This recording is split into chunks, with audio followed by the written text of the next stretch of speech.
नमस्कार, आप देख रहे हैं आज तक और मैं हूं आपके साथ निशांत चतुर्वेदी। बड़ी खबर हरियाणा से, जहां पुलिस पर छेड़छाड़ के मामले में आरोपी बीजेपी नेता के बेटे विकास बराला को बचाने का गंभीर आरोप लग रहा है। एक सीनियर आईएएस की बेटी ने बीजेपी हरियाणा के प्रदेश अध्यक्ष सुभाष बराला के बेटे पर कार से पीछा करने और कार रोककर बदसलूकी करने का इल्जाम लगाया था। पहले पुलिस ने आरोपी विकास के खिलाफ गंभीर धाराओं में मामला दर्ज किया था, लेकिन बाद में उस पर सिर्फ हल्की धाराएं ही लगाई गई और जमानत देकर छोड़ दिया गया।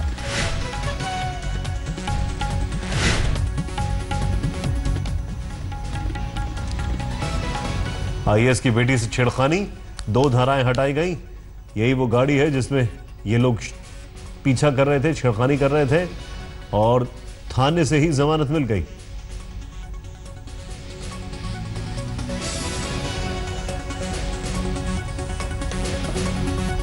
वारदात के बाद पीड़िता के ने फेसबुक पर पूरे मामले को सिलसिलेवार ढंग से सामने रखा। चंडीगढ़ पुलिस को शुक्रिया, जिसने मेरे कॉल पर फौरन कार्रवाई की। उन्होंने सिस्टम पर मेरे भरोसे को फिर से जिंदा कर दिया। सेक्टर 8 मार्केट से रात 12:15 बजे घर से निकली तो मुझे लगा कि एक कार मेरा पीछा कर रही है। सफ़ेद रंग की एसयूवी कार में 2 लड़के आधी रात को मुझे छेड़ रहे थे। ये लोग इस तरह से मेरा पीछा कर रहे थे कि कई बार मुझे लगा कि ये मेरी कार को टक्कर मार देंगे। तब तक मैं अलर्ट हो चुकी थी, इसीलिए मैंने सेंट जॉन से राइट टर्न लेने का प्लान किया, जो थोड़ा बिजी और सेफ माना जाता है। लेकिन राइट टर्न लेने के वक्त एसयूवी ने रास्ता रोक दिया, जिससे मुझे सीधे सेक्टर 26 की सड़क लेनी पड़ी। जब मैंने अगले टर्न से फिर राइट लेने की कोशिश की तो उन लोगों ने सीधे मेरी कार के सामने अपनी गाड़ी लगाई और पैसेंजर सीट पर बैठा लड़का मेरी ओर आने लगा। मैंने तुरंत बैक गियर लगाई और अगला राइट टर्न लिया। इस दौरान मैंने 100 नंबर पर फोन करके पुलिस को अपनी हालत और लोकेशन बताई। 15 सेकंड से एसयूवी नहीं दिखी तो मुझे लगा कि फोन करता देख वो भाग गए होंगे, लेकिन मैं गलत थी। 5-6 किलोमीटर तक एसयूवी मेरी कार के साथ साथ चलती रही और मेरी कार को रोकने की कोशिश करते रहे। मेरे हाथ कांप रहे थे, कमर जकड़ रही थी।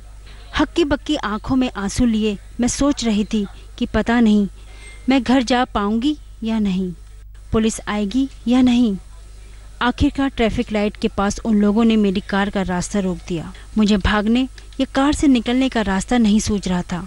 तभी पैसेंजर सीट से उतरकर एक लड़का मेरी कार की तरफ बढ़ा। पता नहीं कैसे मैंने रिवर्स गियर लगाया और हॉर्न बजाते हुए राइट से गाड़ी निकाली। तब तक लड़का मेरी गाड़ी के पास आ चुका था। उसने गाड़ी पर हाथ मारा और गेट खोलने की कोशिश की। तभी मैंने देखा कि पुलिस वाले दौड़कर आए और एसयूवी वालों को पकड़ा।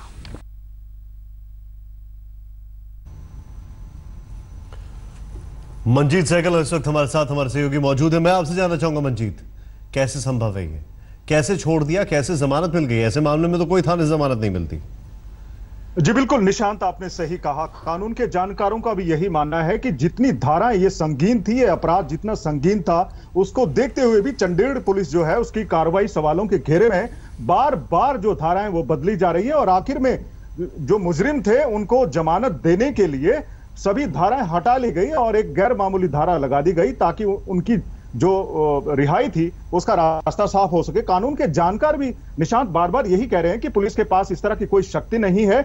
जो जमानत देने का अधिकार है वो कोर्ट के पास है और लड़की का परिवार, जो पीड़िता है उसका परिवार, पीड़िता स्वयं बार बार ये कह रही है कि उसका अपहरण करने की कोशिश की गई थी। बावजूद इसके पुलिस ने यह कहकर यह धारा लगाने से धारा बाद में हटा दी कि इसके बारे में कानूनी जो सलाह है वो मशवरा वो किया जाएगा। तो कुल मिला के जो चंडीगढ़ पुलिस की कार्रवाई है निशांत, वो सवालों के घेरे में है, जबकि मामला बहुत संगीन है और जो आरोपी हैं वो प्रभावशाली घरों से ताल्लुक रखते हैं, इसलिए उनको पूरी तरह से बचाने की कोशिश की जा रही है। सूत्र ये बता रहे हैं कि पुलिस स्टेशन में जब वो मौजूद थे, हिरासत में थे, तो उनकी खूब आदर, उनकी खातिरदारी की गई और जो हरियाणा के बड़े नेता हैं और इवन जो केंद्र सरकार है उसके भी कई बड़े नेता हैं। मुझे बड़ी पुरानी कहावत याद आ रही है कि सैया भय कोतवाल तो डर काहे का। यहां पर पप्पा भय इतने बड़े पॉलिटिशियन तो फिर डर काहे का। छेड़छाड़ के मामले में थाने से जमानत मिलने पर पीड़िता हैरान है। आज तक संवाददाता सत्येंद्र चौहान ने पीड़ित से बातचीत की। हरियाणा भाजपा अध्यक्ष के बेटे किस तरीके से शराब के नशे में धुत रात के अंधेरे में एक लड़की का पीछा करते हैं, परेशान करते हैं, लेकिन मौके पर पुलिस पहुंचती है, मामला पुलिस थाने में जाता है, लेकिन उसके बाद जैसे ही पुलिस को ये पता चलता है कि तार कहां से जुड़े हैं, मामले को खुर्द-बुर्द करने की कोशिश की जाती है। फिलहाल हम पीड़िता के पास हैं। ये वो बहादुर लड़की भी हम इन्हें कह सकते हैं, क्योंकि जिस समझदारी और सूझबूझ के साथ इन्होंने काम किया, मौके पर पुलिस को बुलाया, अपनी गाड़ी के तुरंत जो है सेंटर लॉकिंग की, और शायद एक बड़ा हादसा, बड़ी घटना होते होते घट गई। सबसे पहले हम आपसे जानना चाहेंगे, बताइए कि कितने बजे किस तरीके से हादसा हुआ था? रात को 12:30 बजे के आसपास मैं चंडीगढ़ 8 सेक्टर से घर की तरफ आ रही थी।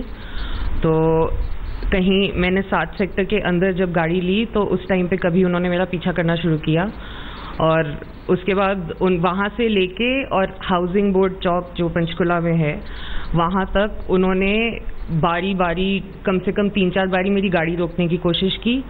सारे रास्ते मेरे साथ चलाई, और 2 बारी वो गाड़ी से उतर के, जो ड्राइवर के साथ बैठा था वो गाड़ी से उतर के आया मेरी गाड़ी की तरफ। एक पहली बार मैंने भगा ली, दूसरी बार हाउसिंग बोर्ड चौक पे हुआ, उन्होंने मेरी गाड़ी ब्लॉक की, वो गाड़ी से उतर के मेरे पास आया तो मैंने गाड़ी हिला ली साइड से, और फिर उसने मेरी गाड़ी के पीछे वाली खिड़की पे ज़ोर से हाथ मारा, फिर हैंडल खोलने की कोशिश की, लेकिन इतने में मैंने गाड़ी निकाली और सेंट्रल लॉक था, और फिर इतने में मैं तो गाड़ी निकाल के आ गई और पुलिस वाले आ गए थे, तो उन्होंने फिर आके उन्हें रोक लिया। तो उस टाइम पे क्या आपको लग रहा था कि ये आपकी गाड़ी खोलने की कोशिश कर रहे हैं या जबरदस्त? वो मेरी गाड़ी वो सारे रास्ते जब से मैंने उनकी गाड़ी देखी, वो मेरी गाड़ी को रोकने की कोशिश कर रहे थे। वो बार बार अपनी गाड़ी पास लाते थे, ऐसे कि मैं डर के रोक लूं गाड़ी, कि लग जाएगी तो इससे अच्छा रोक लो। वो बस मैंने रोकी नहीं, मैं धीरे करती थी, फिर साइड से निकाल लेती थी। और जब पुलिस आ गई तो उन लड़कों को ऑब्वियसली पकड़ा होगा, आप भी गाड़ी से उतरे होंगे, तो आपको हाव भाव देख के लग रहा था कि शराब भी पी? जब जैसे ही मैंने देखा कि पुलिस आ गई है और पुलिस ने उन्हें घेर लिया है, तो मैं वहां से भाग के घर ले आई गाड़ी। आप रुके। जो सबसे दुखद बात है वो ये है कि क्या ऐसे मामले में, जब पहले तो पुलिस अक्सर पकड़ने में नाकामयाब होती है, लेकिन अगर पकड़ लिया है तो इतनी आसानी से छोड़ देते हैं। अगर ये बीजेपी के किसी बड़े नेता का बेटा नहीं होता तो? तस्वीर दिख रही है, कम से कम तस्वीर देख के शर्मसार हो। हैरान करने वाली वारदात की पुलिस ने भी पुष्टि की। रात को 12:30 बजे हमें इतला मिली थी, एक लेडी कंप्लेनेंट ने कंट्रोल रूम को इन्फॉर्म किया था कि एक वाइट सफारी उनका पीछा कर रही है, उनको परेशान कर रही है। इमीडिएटली पीसीआर व्हीकल और लोकल पुलिस स्टेशन के व्हीकलों ने उनका पीछा करके जो अलेज्ड व्हीकल था उसको एप्रीहेंड किया। उसमें 2 लड़के थे जिनका मेडिकल कराया गया। मेडिकल में अल्कोहल की प्रेजेंस मिली है। लड़की से कंप्लेन लेके 354D IPC 185 motor vehicle act की FIR रजिस्टर की गई। आरोपी हैं जो एक आरोपी के फादर हरियाणा में किसी पॉलिटिकल पार्टी के लीडर बताए जा रहे हैं। जब मामला गरमाया तो सीएम को भरोसा देना पड़ा कि कानून अपना काम करेगा। देखिए, मुझे संज्ञान में आया है, चंडीगढ़ पुलिस ने एक मामला दर्ज किया है और चंडीगढ़ पुलिस, मैं समझता हूँ, उसमें ठीक से इन्वेस्टिगेशन करेगी। पुलिस और कानून पर हमको पूरा भरोसा है, इसमें कहीं कोई दिक्कत नहीं है। और ये विषय सुभाष बराला का नहीं है, इसलिए किसी इंडिविजुअल विशेष का है, तो जो इंडिविजुअल विशेष का जिसका मामला होगा उसके खिलाफ जो कार्रवाई होगी कानून